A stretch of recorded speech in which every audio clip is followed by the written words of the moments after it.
Okay, so in this question, we've got some parametric equations. We've been given a curve and its equations are x equals 2 tan t plus 1, y equals 2 sec squared t plus 3, and these are between the values of t equals minus pi over 4 and t equals pi over 3.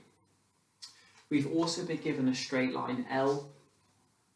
L is normal to the curve at the point where t equals pi over 4. So what we would like to do is find the equation of L, or show that it's equal to y equals minus a half x plus 17 over 2. To start off with then, we would love to think about the gradient of this line, because if we can find the gradient of the curve, then we can find the gradient of the line. They're normal to each other. The gradient of this curve then is of course dy dx. So let's think first of all, how can we find dy by dx? Well, this curve is defined parametrically in terms of t. So instead of dy dx, we're going to have to do it in two steps. We can do dy dt, and then we multiply that by dt dx. By the chain rule, dy dt dt dx is equal to dy dx. Okay then, so our next step should be thinking, can we actually work these out? Well, first of all, let's think about how to differentiate sec. And we get told that to differentiate, let's do this in terms of t, d by dt of sec t gives you sec t tan t. That's a result that we know. So then if we want to differentiate sec squared t, this is the same as differentiating sec t squared. And by the chain rule, first the 2 will go in front. So we will get 2 sec t. But then also when you're differentiating a function to a power, we have to differentiate that thing inside the brackets. So we get 2 sec t, and we have to multiply that by the derivative of sec t. So sec t tan t. Okay, then simplifying that, so the derivative of sec squared t is 2 sec squared t tan t. Okay, that was a lot of work, but now we can think about dy dt.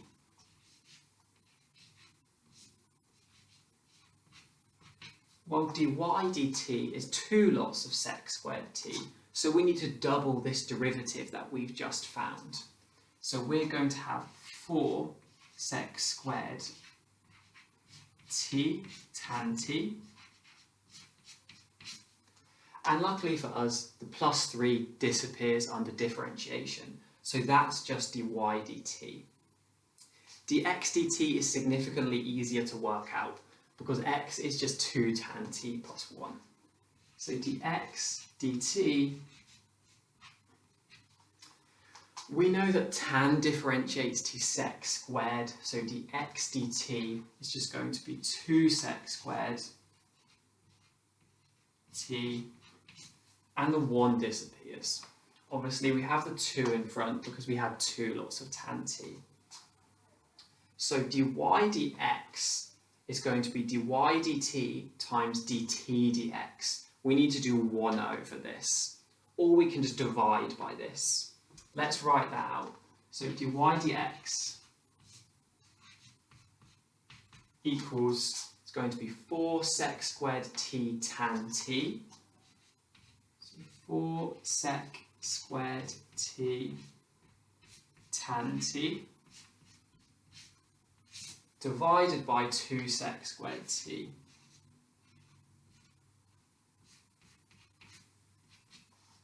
This simplifies really nicely as well. The sec squareds cancel out. 4 divided by 2 just leaves us with 2, so we get 2 tan t.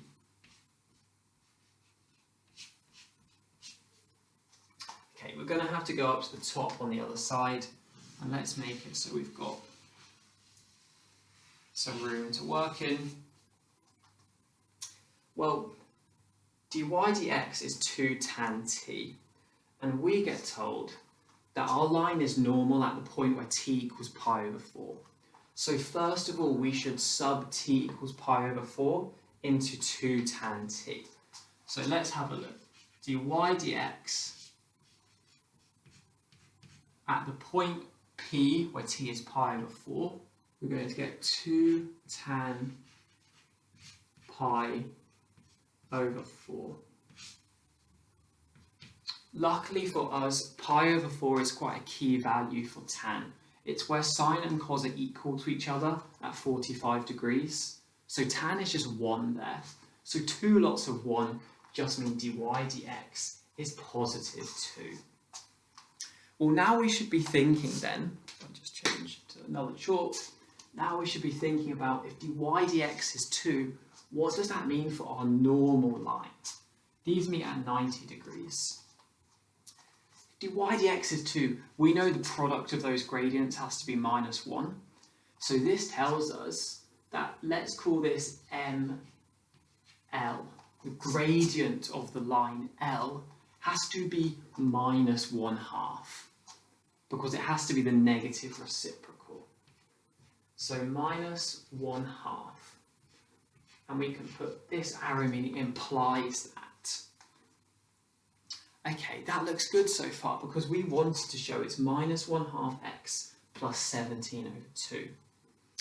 How do we find the plus 17 over 2 bit? Well, we need to know the coordinates of this point.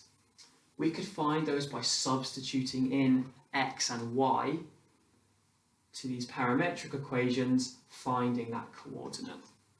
So the x for this point, when t equals pi over 4, so let's put this, t equals pi over 4. This means x equals, and if we have a set to show, look, this is x and y at this point, t equals pi over 4. Well, x is going to be equal to 2 tan pi over 4 plus 1. We already know that tan pi over 4 is 1, so 2 lots of 1 plus 1 will give us 3.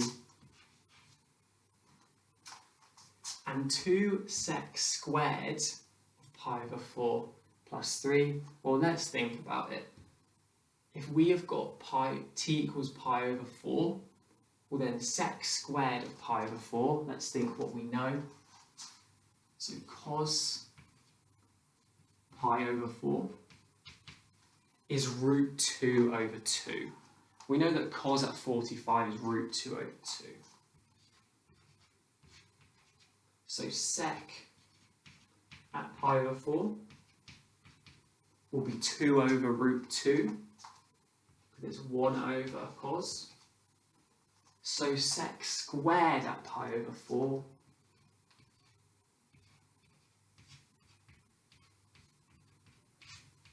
will be this thing squared. And if we square this, we get 4 over 2, which is just 2.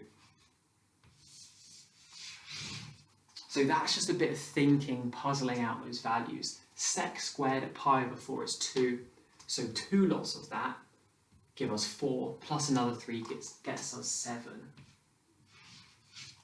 Well, fantastic. Now we know the coordinates of that point P are 3, 7. X is 3, y is 7.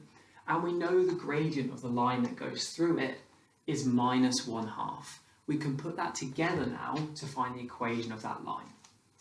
So we can say y equals mx plus c. We know that y equals 7. We know that m is minus 1/2 from earlier. And we know that x is 3. So minus 1/2 times 3 plus c. And what this tells us is that 7 plus 1/2 of 3, moving this over the other side, will give us our c. Well, this is 3 over 2. So we can say 7 is 14 over 2. We want to add on our 3 over 2. That gets us our C. C is definitely 17 over 2, like we wanted to prove.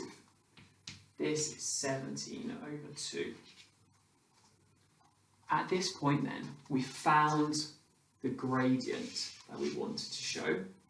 We found the y-intercept we wanted to show. We are there, aren't we? We can safely say that L has the equation y equals minus 1/2 x plus 17 over 2.